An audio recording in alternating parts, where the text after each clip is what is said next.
হযরত মাওলানা জাফর থানেশ্বরী রহমাতুল্লাহ আলাইহ, যিনি ইংরেজদের বিরুদ্ধে একজন ইসলামী সেনা ছিলেন, মস্ত বড় আলেমে দ্বীন। জি, উত্তরপ্রদেশের থানেশ্বরে তার জন্ম, তাই তাকে বলা হয় মাওলানা জাফর থানেশ্বরী। তাকে ইংরেজ সরকাররা বন্দী করলো। ইংরেজ সরকার বন্দী করলো, তিনি জেলখানার খাবার, ইংরেজের দেওয়া খাবার খাবেন না বলে তিনি তার মধ্যে রোজা রাখলেন।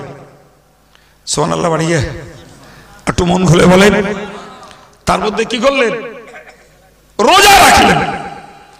তো জেল দারোয়ানের কাছে তিনি সন্ধ্যাবেলা চাইলেন যে আমাকে একটু পানি দেওয়া হোক।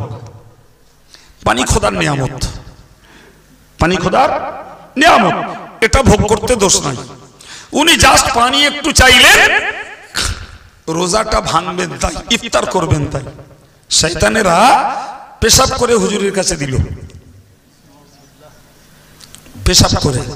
আমার বোঝানোর উদ্দেশ্য, জি, হযরত মাওলানা জাফর থানেশ্বরী যখন ইংরেজদের অত্যাচারের পিরিয়ডে জেল কাটছেন, অথচ তার মধ্যে রোজা রাখছেন, ইফতার করবেন, পানি চেয়েছেন, বিনিময়ে তারা পেশাব দিয়েছে, ছুঁড়ে ফেলে দিয়ে তিনি বলেছিলেন, জি, আমার ইংরেজের এই হারাম খাদ্যের প্রয়োজন নয়, মশলা বাঁচানোর জন্য ইফতার করতে চেয়েছিলাম। আমি বিশ্বাস করি আল্লাহ পাক আমাকে তার খাদ্য খাওয়াবেন। কতটা মহব্বত, কতটা মহব্বত! যে প্রিয় ভাইরা আমার, আমি আপনাকে বোঝাতে চাইছি, উপলব্ধি করুন যে যারা একবার নামাজকে, রোজাকে, জিকির তাসবিহ তেলাওয়াতকে একবার দিলে জায়গা দিতে পেরেছে, বাবু ভাই, আফিনে কত নেশা, তার থেকে অনেক বেশি নেশা তথা মহব্বতের মধ্যে।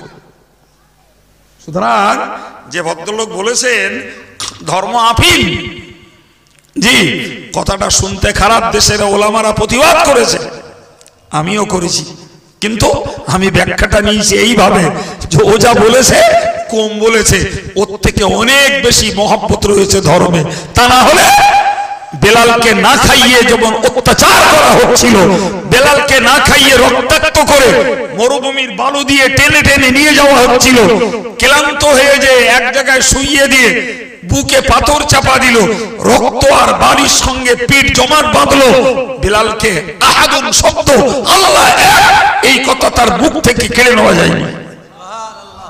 আর একটু জোরে বলেন, কি গো বাবু, তাহলে ধর্মের মহাব্বত গাঢ় না হালকা? জোরে বলেন। সুতরাং নামাজ যিনি নিজে পড়েন, তিনি যেমন ত্যাগ করেন না, বিশ্বাস করুন তার পরিবারটাকেও নামাজি বানাতে তিনি ছাড়বেন না। বউ হোক, ছেলে হোক, মেয়ে হোক, আব্বা মারা গেছে, ভাই বোন আমার আন্ডারে, কোনো কথা নয়। নামাজ পড়ো, রোজগার করো, ব্যবসা করো, হাতের কাজ করো, নামাজ পড়ো, তাহলে তোমার জন্য আমি ভুগবো। আমার আল্লাহ বললেন, ইয়া আইয়ুহাল্লাযীনা আমানু কু আনফুসাকুম ওয়া আহলিকুম নারা, হে ঈমানদারেরা তোমরা নিজে বাঁচো এবং নিজের পরিবারটাকে জাহান্নাম থেকে বাঁচাও। তাহলে আমি নিজে আল্লাহওয়ালা, নিজে দিনদার, নিজে নামাজি, কিন্তু আমার পরিবারটাকে যদি আমি না বানাই, কোরআন শরীফের আরেকটা অংশকে অগ্রাহ্য করা হলো। বিনিময়ে হাসরের মহাময়দানে ধার্মিক হওয়া সত্ত্বেও এই ধর্মওয়ালাদেরকেও কৈফিয়ত দিতে হবে। তোমার স্ত্রী কেন নামাজ পড়িনি, তোমার ছেলে মেয়ে কেন নামাজ পড়িনি, তোমার ছোট ভাই বোন তোমার আন্ডারটেকিং, তোমার অধীনস্থ ছিল, তারা কেন নামাজ পড়িনি? এই জন্য বলেছি ইসলামের বুনিয়াদ হলো যে পাঁচটির উপরে একটা বলেছি ঈমান, অপরটি বললাম নামাজ। এটাকে আমার কায়েম করা লাগবে। বিশ্বাস করুন, আমি আমার পরিবারটা যদি সামলাই, রবিউল ইসলাম রবিউলের পরিবারটা, মওলানা রুহুল আমিন তার পরিবারটা, জি আপনি আপনার পরিবারটা, যদি প্রত্যেকটা পরিবারের অভিভাবক যারা হেড অফ দ্য ফ্যামিলি যিনি, তিনি যদি তার পরিবারটাকে ধর্ম প্রতিষ্ঠিত করেন, ভাই তাহলে একটা সমাজ হবে ধার্মিক সমাজ, একটা গ্রাম হবে ধর্মীয় গ্রাম। সুবহানাল্লাহ বলেন। জি, কিন্তু এই জায়গাটায় আমাদের ঘাটতি, এই জায়গাটায় আমাদের ত্রুটি। প্রিয় ভাইরা আমার, তো আমি আপনাকে বোঝাচ্ছিলাম যে ওয়াজ করতে করতে প্রথমই শুরু করেছিলাম যে প্রত্যেকের প্রয়োজন মতো জ্ঞান জোগাড় করা ফরজ মনে ছিল। সেখানে আমি রোজার কথাও বলেছিলাম। ভাই, তো ইসলামের বুনিয়াদ যে 5টি বিষয়ের উপর, ঈমান একটা, নামাজ একটা, 3 নম্বরটা রোজা, যার কথা আপনাকে শুনিয়েছে। যে 4র্থ নম্বরে ছিল যাকাত। একজন অর্থশালী ব্যক্তি, এটাকে 2 মিনিট শুনুন।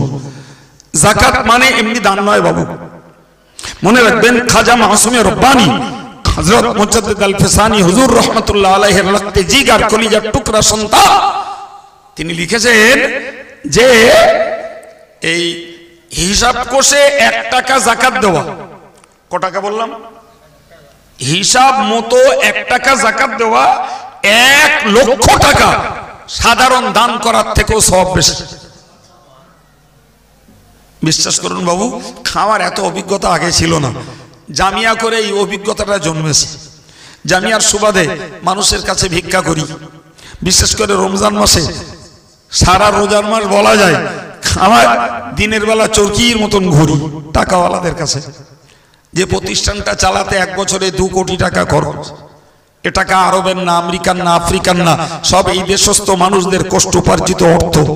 জি, কিন্তু আমি জানি বাপ, জি, এই মার দুধ বাচ্চার পাওনা, কিন্তু ও বাচ্চা না কাঁদা পর্যন্ত মা দুধ দেয় না। এই বাংলাটা বুঝতে পারেননি? মার দুধ কার পাওনা? বাচ্চার পাওনা, কিন্তু বাচ্চা যতক্ষণ না কাঁদে কাজ ফেলে মা দুধ দেয় না। ফলে যাকাত গরিবের হক, গরিব ছাত্রের হক, গরিব মানুষের হক। কিন্তু আমি আব্দুল কাইয়ুম গরিব পোষা একজন অভিভাবক, আমি যদি টাকাওয়ালার কাছে না যাই, ও আমার কথা ভুলে যাবে, ও আমার কথা ভুলে যাবে। বিশ্বাস হয় না? হয় না? তার মানে আমি না কাঁদলি পাবো না। জি, তাই এই গানাকুপু রমজান মাসে একদিন আসি, ওই বাল্যতে আসি, এখানকার জন্য হাফেজ সাহেব বিলপত্র নেয়, আসা হয়। প্রিয় ভাইরা আমার, আমি কেন বললাম কথাটা মনে রাখবেন। যাকাত যার হয়েছে তার দেয়া ফরজ।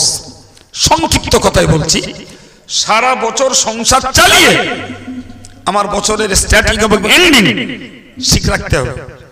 যেদিন আমার বছর শেষ, হিসাব কষবো, কষে দেখলাম আমার 2 লাখ টাকার ক্যাশ আছে, 3 লাখ টাকা আমার সম্পদ আছে, 3 2 5 লাখ, আমার মার্কেটে 1.5 লাখ টাকা ধার আছে। তাহলে 1.5 লাখ টাকা বাদ দিয়ে বাকি 3.5 লাখ টাকা আমাকে হিসাব কষে যাকাত দেওয়া লাগবে, 1,2,500। কত লোকের কাছে গিয়ে দেখলাম ভাইরে, বলে হুজুর দে দে, আর পারি না। প্রথম বুলি হচ্ছে, ওই তো ভালো দে দে, পারো না যখন, ঠিক হয়েছে। তো বাবু যাকাত কত হয়েছে তোমার? কি ভাই যাকাত কত হয়েছে এবার? তুই অত কি আর হিসেব আছে? কি ধরনের গোমড়া বলো দিন। আচ্ছা, যে যাকাত হিসাবের করি, তো তুই হিসাব না করে বললি কেন দে দে পারি না? তার মানে একটা গরিব গেছে তারে 200 দেছে, একটা কন্যাদায় গেছে তারে 500 দেছে, আর একজন এত রোগগ্রস্ত গেছে তারে 200 দেছে। আমি মাদ্রাসার পক্ষে গেছি, আমারে 500 দেছে। এই যে ক্যান্ডিডেট বেড়ে গেছে, মনে করে অনেক দেবে। আমি তারে বলছি, আমি বললাম দাদন দিয়েছেন ক লাখ টাকা? তো হচ্ছে 1,20,000। শুনছেন কথা? আমাদের মাটি তোলা আছে ক লাখ? তো হচ্ছে 10-12 লাখ আছে। ইট ভাটার ড্যাম্পারে কত ইট আছে? তো হচ্ছে হিসেব নেই কতটা আছে পাড়নে, আর কতটা আছে ড্যাম্পারে, কতটা আছে বাইরে। আমি বললাম এই হিসাব করেননি, আপনি বললেন অনেক টাকা দেওয়া, অনেক দিয়ে ফেলেছি, কি করে বুঝলেন? আপনি জানেন আপনার দাদনের টাকা, ইটের টাকা, মাটির টাকা সব হিসাব করে যাকাত দেওয়া লাগবে। কত বড় কপাল পোড়া, বলছে অত হিসাব করে পারা যায়? কি সর্বনাশ বলুন দিন। এরকম অভিজ্ঞতা আমার আছে, আমার শোনাচ্ছে, বলছে হুজুর এবার আর পয়সা করি ভালো নেই, তাই 500 টাকা নিয়ে যান। কেন নেই কেন? তা বলছে বোম্বে আমার ছেলে একটা ফ্ল্যাট কিনেছে, 1,02,00,000 টাকা দে কি কিনেছে? ফ্ল্যাট কিনেছে। তা আমি তখন ফট করে ঘুরিয়ে বলেছি, আমি বললাম ভাই তো ওই 1,02,00,000 টাকা যাকাতটা দেওয়া হয়েছে? তো তা তো আমি জানলেও ছেলে জানে।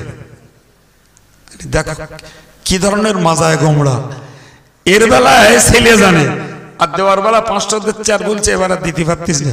তাহলে হাই সাহেব সেটা হসিয়াব লোক, ও রেখে দেন, দিতে হবে না। জামিয়ায় আল্লাহ চাইতে ওরম টাকা অনেকে দেয়, 500 টাকার জন্য জামিয়ার অভাব পড়বে না। তাই বললো হাই সাহেব ভালো করে খোঁজ নেন, যদি টাকা দিয়ে ফ্ল্যাট কেনে ও ফ্ল্যাট থাকবে, নাহলে ও যাবে। বলো 3 বছর পুরিনি প্যান প্যান করছে আমার কাছে এসে, বলছে যে সে ফ্ল্যাটটা বিক্রি হয়ে গেছে, ছেলের ব্যবসাটাও বন্ধ হয়ে গেছে। আর হাই সাহেব আমার কাছে প্যান প্যান করে লাভ হবে না, আল্লাহর কাজ করে। 1 কোটি টাকার যাকাত ছিল 2.5 লক্ষ টাকা, ওটা দিয়ে দিলে আল্লাহ হেফাজত করত। সুতরাং মনে রাখতে হবে যাকাত খেলনা নয়, যাকাত দাতাদের উচিত পাওনাদারকে যে দিয়ে আসা। যদি তাও না দেই, গ্রামের দিন দুঃখী গরিব আর্তদুস্থ অসহায় কিংবা প্রতিষ্ঠানগুলোতে গরিব ছাত্রগুলোকে পোষা হয়, এদের পিছনে যাকাতের টাকাগুলো নিজের দান দিয়ে ইসলামের বুনিয়াদকে ঠিক রাখার দরকার। জি সম্মানিত ভাইরা, 5 নম্বর টাকাওয়ালার জন্য হজ, এটি বুনিয়াদ। এই জন্য একজন সুবিখ্যাত লেখক তার বইতে লিখেছেন, জি প্রেমের 5 অধ্যায়, আল্লাহর ভালোবাসার জন্য প্রয়োজন ঈমান, নামাজ, রোজা, যাকাত, হজ। 5টি কর্মের ভিতর দিয়ে বান্দা আল্লাহর প্রেম লাভ করতে পারে। সুবহানাল্লাহ। সম্মানিত ভাইরা, আমার অভ্যাস উঠিছে আলোচনা শুরু করেছি, আজকে আল্লাহ যা নসিবে জুটিয়েছিল বলেছি। তবে মনে হয় শুরু থেকে এ পর্যন্ত জি প্রয়োজন মতো কিছু জ্ঞানের কথা আপনাদের কাছে শেয়ার করিয়েছেন আল্লাহ।